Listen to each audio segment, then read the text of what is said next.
Welcome to the France 24 debate. I'm Mark Owen. Fake news, bogus websites, deepfake interviews augmented by AI. We've all, often without our knowledge, fallen foul of this kind of manipulation, most of it coming from Russia. Tonight with our panel, we'll explore how and why this is happening and hopefully provide you with some ways to be more aware of what you're being exposed to online especially. Our guests are Vanina Paoli-Gagin, who is a French senator, one of the prime movers behind a proposed law to tackle Russian interference in France. Madame, thank you so much for being with us here on France 24. Thank you. On the other side of our plateau, but not necessarily against, Louis Bernard, specialist in cybercrime and terrorism, founder of Était. Thank you, sir, for joining us. Always a pleasure to see you. Thank you. In Vilnius, in Lithuania, Alexandra Filipenko, political analyst, frequent guest here on France 24. Alexandra, always a pleasure to see you too. Looking forward to hearing your thoughts. And in Berlin, Nick Holdsworth, France 24's former Moscow correspondent, a man who has a genuine insight into what is happening across in Eastern Europe. Nick, great to see you. Before we hear from our panelists, let's set the scene. Russia targeting the Paris Olympics, spreading fake news and propaganda online. The aim is to try to sabotage the Games by putting people off making the trip to see the spectacle. A study by Microsoft homed in on Russia's use of, among other things, a Tom Cruise impersonation, fake press releases, and even a bogus video report purporting to be from our own channel, France 24. Camille Knight with this. With less than 2 months to go until the 2024 Olympics kick off, Russia is ramping up efforts to scare people away from the Paris Games. A Microsoft report has shown the lengths Russian propagandists are going to sow fears of terrorism. Russia is banned from the Olympics because of its invasion of Ukraine. And since June of 2023, Russian influence actors known as Storm 1679 and Storm 1099 have pivoted their focus to the Games, Microsoft pointing to two principal aims: denigrating the reputation of the IOC and creating the expectation of violence breaking out in Paris. One stunt has involved using artificial intelligence to impersonate actor Tom Cruise's voice, narrating a fake documentary disparaging the IOC leadership. Other deceptive videos have also been disseminated online, one claiming to come from France 24, saying 24% of tickets for the Games had been returned due to fears of terrorism. Or this fake press release warning the public of possible terror attacks. Other images and videos reference the 1972 Munich Olympics, where members of militant group Black September killed 11 members of the Israeli Olympic team and a police officer. Microsoft expects this kind of activity to intensify as the date for the opening ceremony draws nearer. Camille Knight with that scene setter for our debate. Let's bring in first Vanina Paoli-Gagin, French senator, one of the movers behind the law to tackle Russian interference in France. And of course, by extension, elsewhere. Madam, thanks for being with us. Can you give us an update on where we are with this law? Where are we up to right now? Okay, first of all, I would like to say that plagiarizing Napoleon, I would say that what prevails with the truth is not to be true, but to be believed. And I think that the Russian power is key power in this propaganda art, really. What we did, we have voted yesterday on our law proposal, which gives our administrative and judicial power a kind of toolbox to start by creating a registre des activités d'influence étrangère, which is a foreign influence register, with authorizing intelligence services to use algorithm in order to prevent and to detect, such as what we have for terrorism matters. And we have voted for capacity to freeze assets of personal, individual, physical persons, as well as enterprises or big companies, making interferences. That's what we have voted, and now it has to be voted, I think, tonight in the National Assembly, if I'm correct. That's, on a legal point of view, where we are in the lawmaking process. French senator and lawyer Vanina Paoli-Gagin, thank you for giving us that update on that. We'll get back to you very shortly. Louis Bernard, just sitting opposite, with your head, which is dealing with crisis management, but also looking at how these things happen and how they affect people. Clearly, that must be a good start, but there must be many more things that need to be done in order to stop the kind of things that we're seeing. For instance, the bogus report from France 24, purporting to be from France 24, citing 24% of seats not sold or whatever, which is, we're France 24. Isn't that just too good to be true, that 24 and 24? I don't know, there are so many aspects about this. Yes. What is your feeling? Well, first of all, stopping it, I think, is an illusion. You would always have people trying to create rumors or play up a little thing to make it a big thing. For example, something is happening on the streets in Paris, and you've got a million people online playing it up so that it's bigger than expected. So stopping it is going to be really hard. So I think the best defense really would be. I'll call it intellectual self-defense for the people really not to play along with it.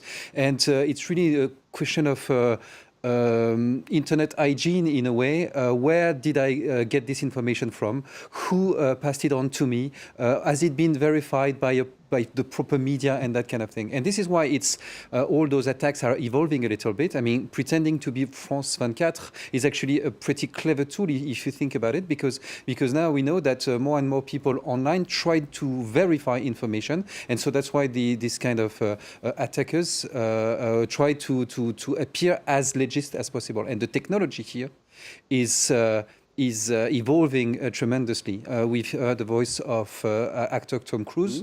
We've had the voice of Joe Biden, which of course has been replicated perfectly because we have so much of his voice, available for replication. So we'll have to be very, very, very defend ourselves and always be very, very precise on how an information is being shared, which is of course very hard because of the speed of it. And of course, doing what they're doing to try to target the Olympics creates, Madame, in people's minds, a sense of confusion. People might think, is this something that the government is concerned about? That people might feel that they should cancel their trip to Paris because of things that they are reading. For sure, but I strongly agree with what was said. The best defense is to believe in your democratic value and to be a cyber citizen in a way. I mean, all the citizens must be like shields against this kind of false, fake, distorted information. But we have to use technical devices too, especially the medias. I'm thinking, for example, of the originator profile in Japan, or several tools or devices like that. I think it will be mandatory for free medias to be very strong in using this kind of technology, and we have to be very strong in educating our kids at school very early to be able to have their critical analysis, critical spirit, in order to not to believe what they see, because now it's almost by watching TV or news on the social medias or internet that they get the information. So we have to tell our children, reinforce in their minds that they must question everything they see on TV, on the radio, online, everywhere.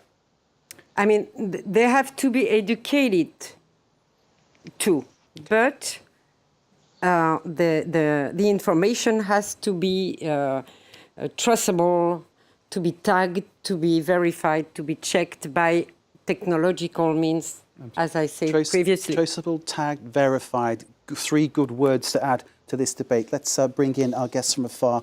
In Vilnius, we've got Alexandra Filipenko, political analyst in Berlin, Nick Holdsworth, France 24's former correspondent in Moscow. I hope you've been hearing what's been said here in the studio. I'm desperate to get your views. Excuse me, Alexandra, excuse me. Give us your sense of the situation, because clearly you may have lived firsthand the type of things that we're actually feeling right now. Yes, absolutely. Thank you for having me. And I think that now we see that Russian threat is credible and it is in the air. And more and more time, many times actually, after the full-scale invasion, European intelligence agencies have warned their governments that Russia is planning violent acts of sabotage. And we've seen those acts of sabotage. And of course, now the aim is the Olympics. This is the main target right now. The main goal is to divide Europeans, and that means dividing Ukraine's allies also, and disrupt military assistance to Kiev and disrupt help to Ukraine. So intelligence officials all around Europe have increasingly been vocal about the threats from Russia, and Putin is stepping up. Russia is definitely stepping up, and as we know, as I know personally, I used to be an opposition activist in Russia since 2012, and I know so well that Moscow is a master. It mastered hybrid warfare. It mastered those tactics. And now, unfortunately, Western governments have to deal with it. Unfortunately, Western countries should turn to those 1920 tactics of Europe, of European governments, to respond to those Russian attacks, because these are attacks and sabotage campaigns, the same ones, or at least they can be compared to those of the Soviet security services in 1920s. And since I've been living in Moscow all my life, and I was also targeted by the security services in Russia, we always had those three steps, three tactics for dealing with such threats, for disinformation threats, fake news threats. First of all, we need to recognize that these attacks are happening and warn of them. And that is what we are doing now here at France 24. The next step is to build resilience, to strengthen the critical infrastructure, to teach the children again, and in this case, to build national resilience, national infrastructure to talk about these cases. And then a response, but of course not the illegal response, not to go to those means that Russia is using, but there needs to be some kind of response, because otherwise Moscow will not stop. Alexandra, bear with us, please. I'm going to bring in Nick Holdsworth, former France 24 correspondent in Moscow. Nick, thanks for being with us. You know the format. I'll allow you to talk about any point you want, but I'll start by asking you, how tough was your job in Moscow? It was pretty tough to get information at times. It was pretty tough, particularly as we headed towards the start of Russia's attack on Ukraine in February 2022. It was pretty hard to gauge how to talk about things, because one was aware that the laws were tightening up, that the Russian state, the Kremlin, wasn't going to be looking kindly upon journalists and reporters who were too critical. In terms of the sort of mis and disinformation, that was always just part of the game, really. We never really took at face value anything that the Russian government said, and relied upon our own sources, talking to people at all different levels, certainly talking to officials, talking to senior KGB people from the Ministry of Foreign Affairs, for example, and then talking to commentators, sociologists, analysts, political commentators, people from different think tanks, but always doing a lot of research around, you know, who are those people? What's their background in that think tank? Are they pro-Kremlin, or are they pretending to be more independent? I'm sure Alexander will relate to a lot of this. Question of double things. Let's go back to our guest in Lithuania, Alexandra Filipenko. Picking up the back of what Nick was just saying there, Alexandra, that sense of double speak, of double think, it sounds very Orwellian, George Orwell, but a reality if you're brought up in Russia. Of course, this has always been there. This has always been present in Russia, and we knew how to deal with such threats. This is why I think it's so important to talk to Europeans that have to deal with these threats after the full-scale invasion, especially after the full-scale invasion. But it's always been there. This danger has always been there. And this is how the Russian security services work, actually. They need to muddy the waters. And in those those muddy waters, that's the only way how they operate. Their key is to intimidate people. And there is actually nothing new in their tactics, just divide and conquer.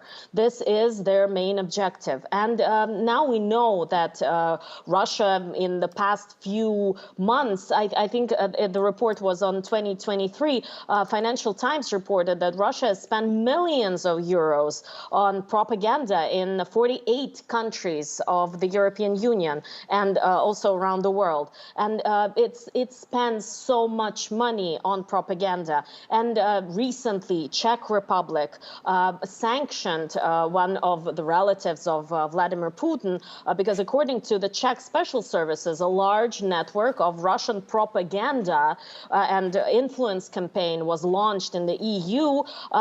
It was launched by Viktor Medvedchuk, who used to be a Ukrainian politician.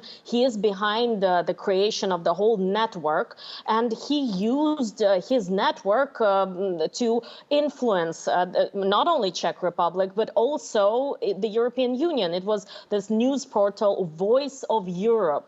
So, of course, Russian propaganda, and Russia is using the same tactics it's been using inside the country, that it mastered them amazingly. It mastered them, and now they're using the same tactics in the European Union and around the world. And of course, they will continue doing it, because they will continue doing it while the war lasts, and they will continue doing it while there is this divide between Russia and the collective West, as Moscow is calling the European countries, the United States, and the whole world that does not support Russia right now.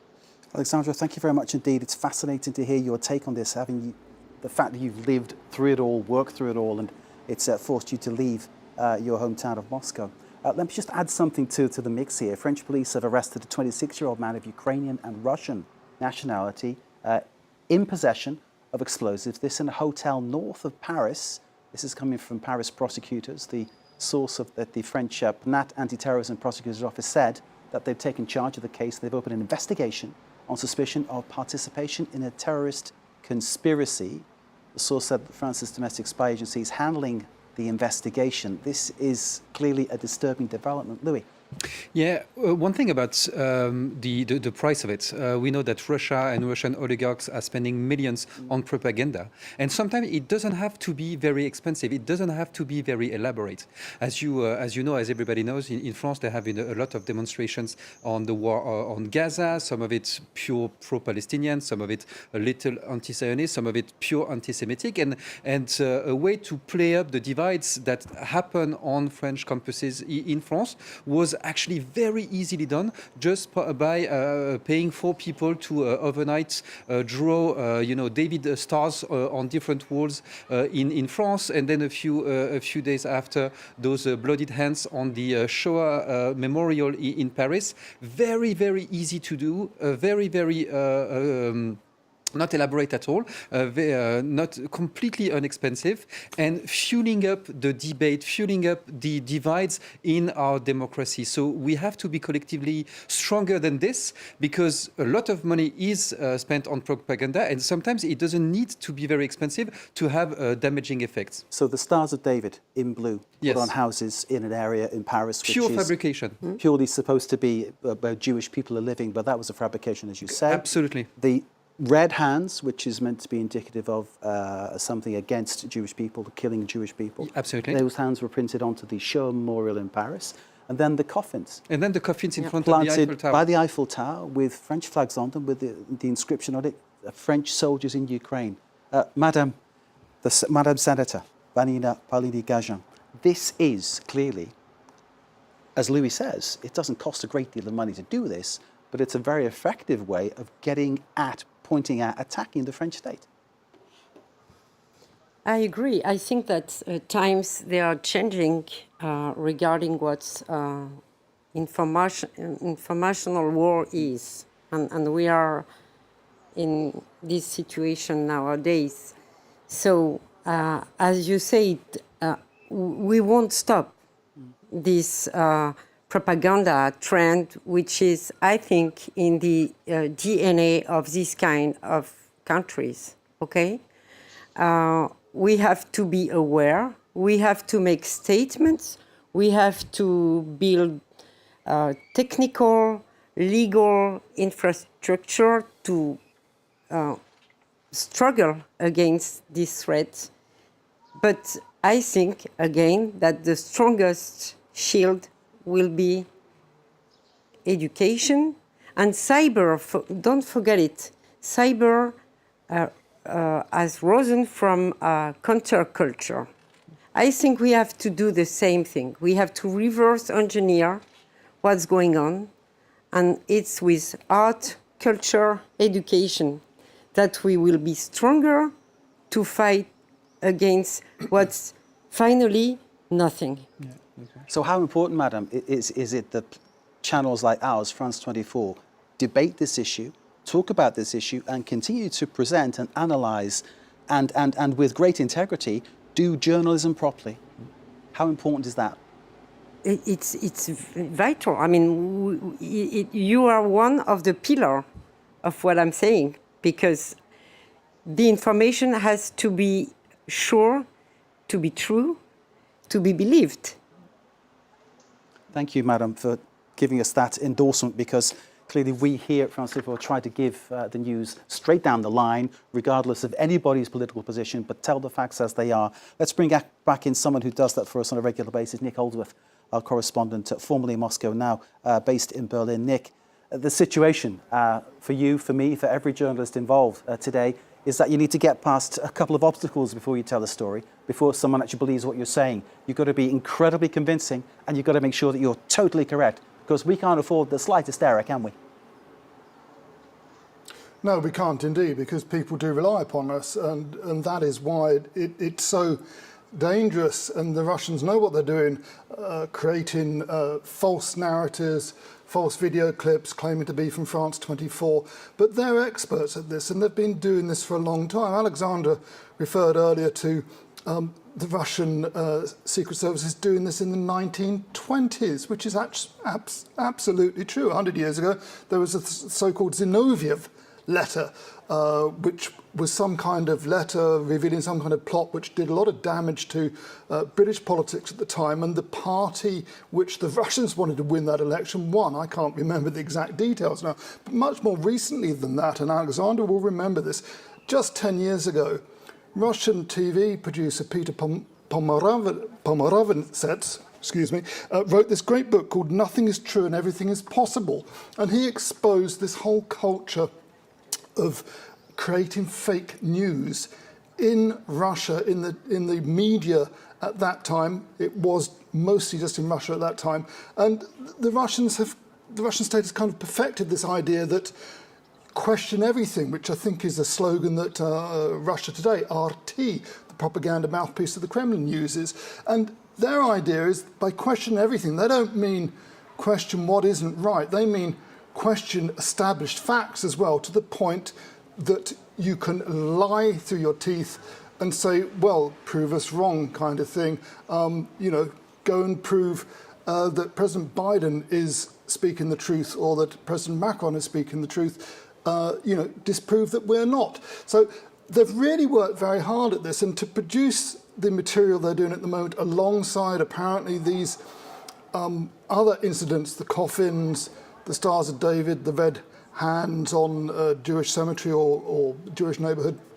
This is all part of a policy to seed doubt and to seed an insecurity in the value and the efficacy and the veracity of information that we receive over public channels. If you look across Europe, public channels, in Britain, the BBC, in France, the French channels, including France 24, they've all been questioned in recent years as if they don't have an established history of getting the facts straight. And this is one of the key directions of the so-called hybrid warfare of the Kremlin that is being waged actively in Europe at the moment. You mentioned, Nick, just staying with you for a moment, you mentioned that infamous letter in the 1920s which scuppered the chances of the Labour Party at the time of forming a government. It was tipped that would happen. And there was questions about who led to this being published in the Daily Mail. But clearly that was one of the things. Do you think the way that the media in the West has developed in the years after that has played into the hands of Russia, to Russia, the hands of Russia, in what it is trying to do now? The sensationalism, the bending of facts that some newspapers do, like The Sun, for instance, in the UK. Yeah, absolutely. Russia has been pumping out extraordinary sensationalist stories that mix just enough fact and reality into them to be believable, but with plenty of lies into the bargain. And the KGB, the FSB, whatever you want to call the Russian security services, they play a long game. And this has been developed over decades. And really, nothing much has changed since Soviet times, only that they've become more sophisticated and they have far more sophisticated tools at their disposal, including increasingly sophisticated AI, which means that you can put up images, put up voices, manipulate things. It's very hard to tell the difference. Just a couple of years ago, after the Bucha massacre, Russian TV that evening got images out purporting to show corpses lying in the street getting up after a truck with cameras in had passed them. And it was bad, it was amateur, it was done in a rush. They won't be caught out like that again. They're very slick these days. So you're saying that what we're going to see in future is an increasing manipulation of the reality, and that isn't a very scary idea. Nick, thank you. Let me bring in one of the wisest men I know, Louis Bernard, who is able to give people advice about handling crisis and obviously deal with issues like cybercrime. And this is what we're looking at here, Louis, this development that Nick is warning about. How do we begin to prepare ourselves for that as consumers of news, as producers of news? How do we begin to sort of deal with that? Check the facts. Sometimes I'm surprised how easily corrected those fake news are. I mean, I, for one, would love for a quarter of the Olympic tickets to be back on the market because I'll take advantage of it. So I'll just have to look it up to see that's, you know, they're fully booked and good for us. And that no one is not coming to the Olympics because of that. So sometimes really what you want to do is common sense, is really asking everything. For companies, for institution, you want to be a bit more precise than that and preparing yourselves for the instance of an AI-generated narrative being thrown against you and that kind of thing. So what we do, for example, are exercises in order to see, you know, that happens, that might be on your radar, that might be in your next crisis, and you have to understand how it works in order to be as prepared as possible to answer quickly. Reporters on our French channel, for instance, have been a victim of this, that there have actually been, things have been produced purporting to be something that went out on our French channel. Of course, it wasn't. Yeah, absolutely. Yeah. But it looked very convincing. This is the problem. Very convincing. Yeah, absolutely. And the technology is much better now than it was a few years ago. I mean, I can easily produce tonight for, I don't know, maybe $20 a convincing video clip of President Macron saying something completely unacceptable on the fields at the Colville Memorial. Up in Saint-Lô, for instance. Yeah. Up in Saint-Lô, yeah. Exactly. Because I've got all the contest images, I've got enough footage of President Macron to make something believable, and it's really a question of time to put to it. So really to question everything in a good sense, to see really where the information is coming from, and to be ready to respond. What is interesting in this new legislation is that France is giving itself the means to respond. We now have an old agency that is looking at all those fake news, Viginium, and is not shying away from publicizing how it works and the logistics of it. And this is taking more and more traction in France. And really the time of being naive is behind us. And I like the response of the authorities very much. Madam Senator, the time of being naive is behind us. It's over, yes, for sure. And I think we are on a test and learn path because it's a new situation.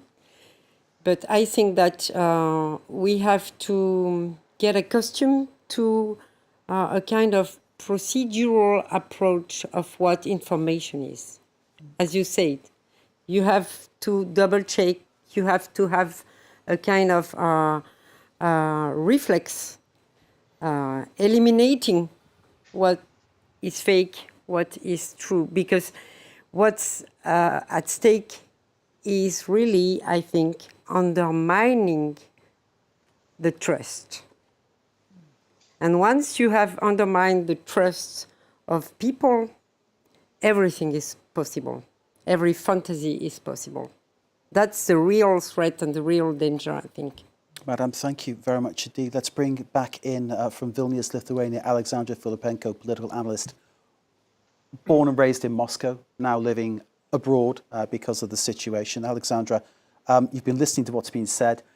Can I start you off on this next section by saying, you know, we can talk about the interference to try to sabotage the Paris Olympics. We could talk about interference in French elections, interference in British elections, interference in the Brexit referendum. We can talk about interference in the US presidential election, and no doubt in the presidential election to come. The one thing that is certain is that these things will keep happening, isn't it? Unfortunately, yes, they will keep happening as far as we know, and as far as what I can say about my experience with the Russian special services. And I don't talk only about myself, about all opposition activists that I know of.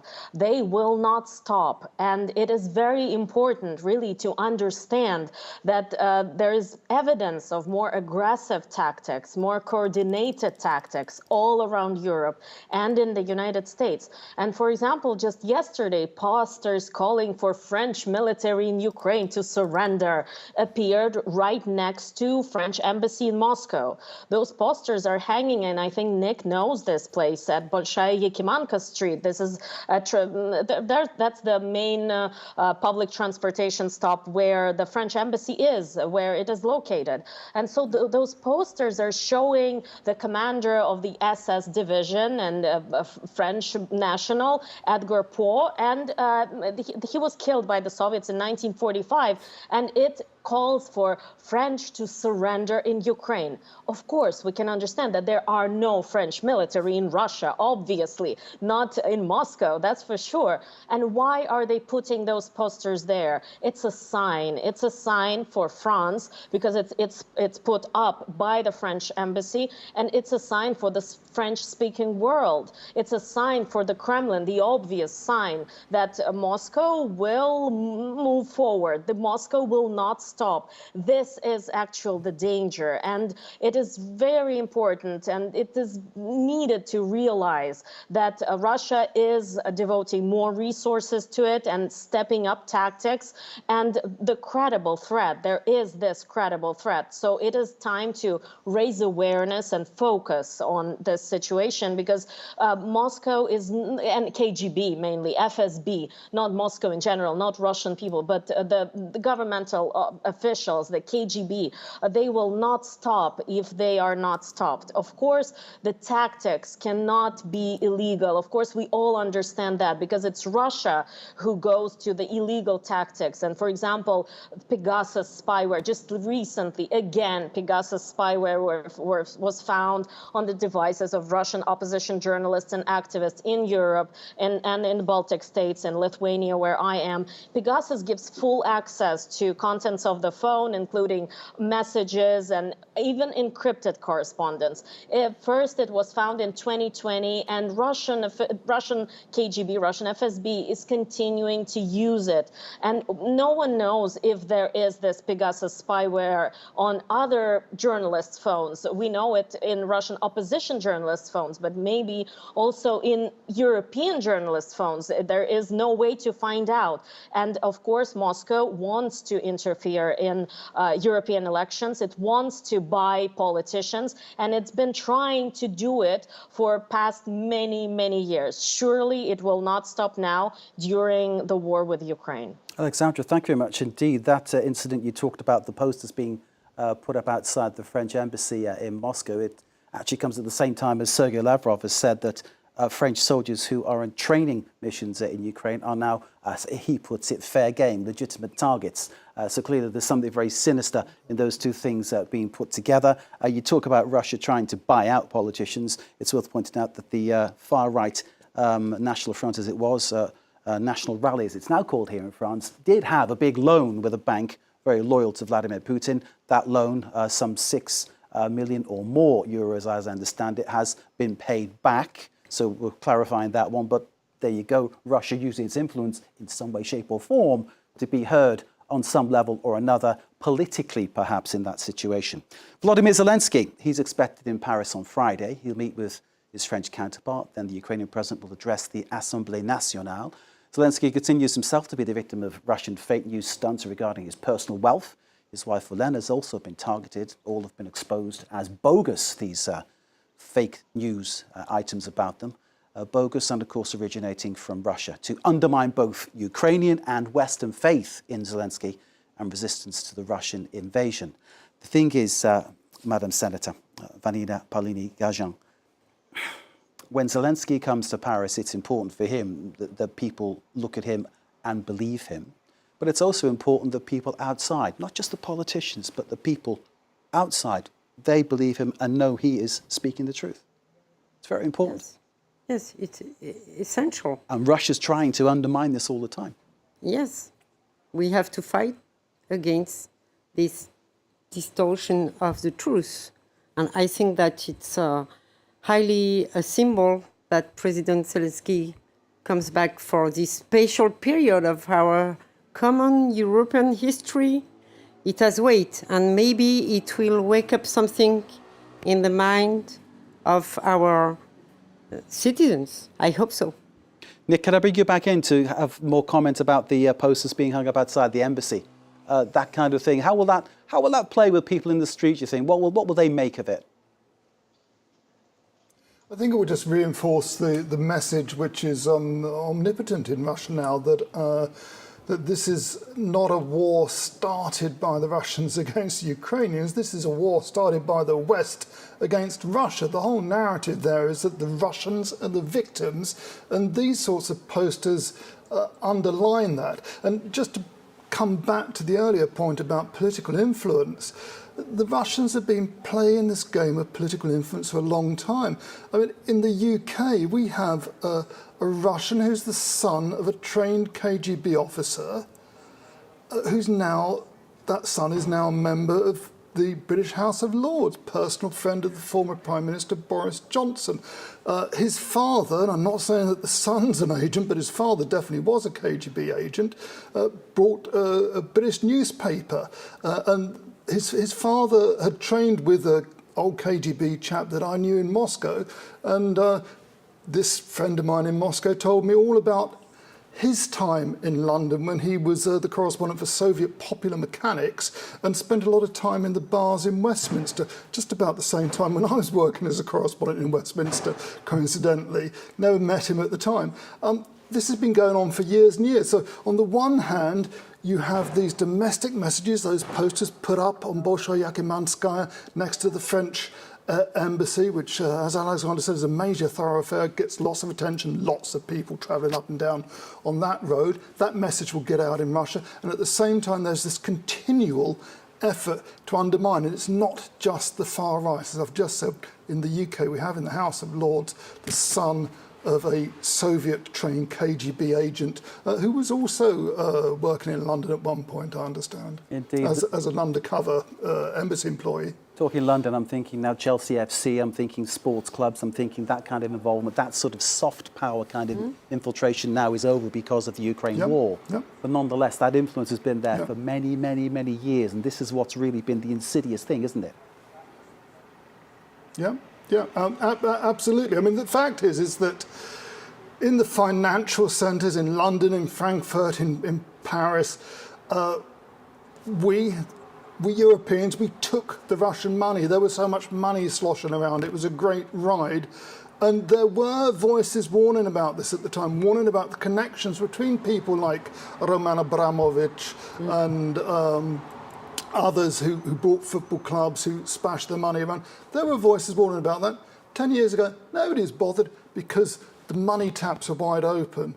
And the Russian state's very good at using the wealth of its people, poor beleaguered Russians, in this way. And I mean, this is something which I'm sure Alexander will agree with, is that sometimes it's very easy to cast Russia as a whole a lot of the people there may not be thinking very critically at the moment. It's very difficult. But I was talking to a friend the other day. I said, she's in Moscow very often, Russian woman.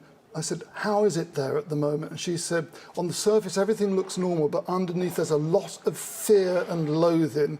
So, you know, we have a regime which has really got its grips into that society. And I saw that since Vladimir Putin came into power right at the end of 1999.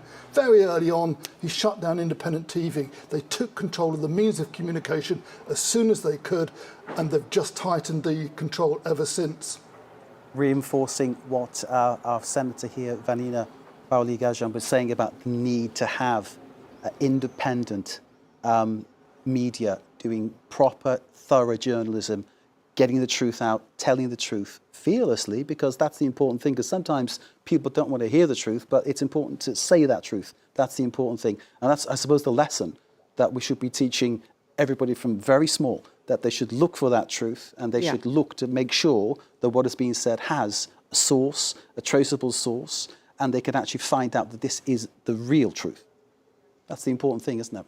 That's very important. And I think that one thing as more important is the place we leave to science in our societies. Yeah. It's very seldom that we have scientists on TV, for example. True. And it's very important to have this kind of persons who are very smart in their field, explaining what is sure, what is certain, and what is a discovery to make. Because we have to doubt. It's human nature to doubt. But we have to have minimum common ground on what is true, what is not true. Otherwise, we cannot be societies anymore. And if I may add to this, it's not only a piece of news like, I don't know, Volodymyr Zelensky is a Nazi. It's the way lies are being repeated and repeated all over again. This narrative that Russia is only responding to a Western attack and not attacking itself. I mean, this has been ingrained not only in the far right or in the far left in France, but with many, many people. Where in France, we can absolutely say that a former president and a former prime minister are very much saying exactly the same thing, that Russia is answering or responding to Western attacks rather than attacking itself. And the way it is ingrained, it's not only posted being put up or something happening in the media. It's a long-term process, and the long-term process is building narratives. So the most famous one, of course, is Russia is the victim and is only responding to Western interference. And you have others. France is a divided country. Is another one. There is a civil war in France bound to happen in a day or two. Those kind of narratives take a long time, and some people sometimes don't know that they are part of this big project because they are just retweeting something or re-saying something that they've heard. But it's a multipolar project, if you like. Alexandra Filipenko, the final word in this debate goes to you. Over to you. Oh, thank you so much. I think that it's very important to just say that something is clearly going on. And it's been already said that Moscow mastered hybrid warfare and covering its tactics. And the problem, of course, it remains that Russian propaganda attacks or any other kind of attacks are in the gray zone. They're unpredictable. They are asymmetric. They can take different forms. And it is extremely important to stay aware. It is extremely important to really look into the facts and really understand and go to the facts, because Russian security services are definitely working, and they're working in the French-speaking world, absolutely for sure. This is one of the main goals, to divide and conquer, and just to say that there is something there, to plant this idea into people's minds, maybe like in Christopher Nolan's movies, to plant this idea that there is something, Russia can be right, and no one goes to the facts. So it's very important to go exactly to the facts. Alexandra Filipenko, thank you very much for joining us. Nick Holdsworth in Berlin too. Thank you, sir, as always.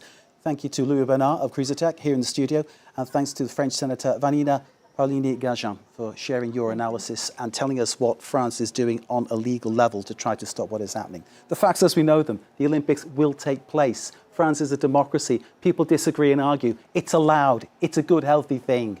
And we at France 24 will do our very best to give you the news as it happens, when it happens, with all the facts straight in a line. Thank you for joining us here on The Debate. Stay with us.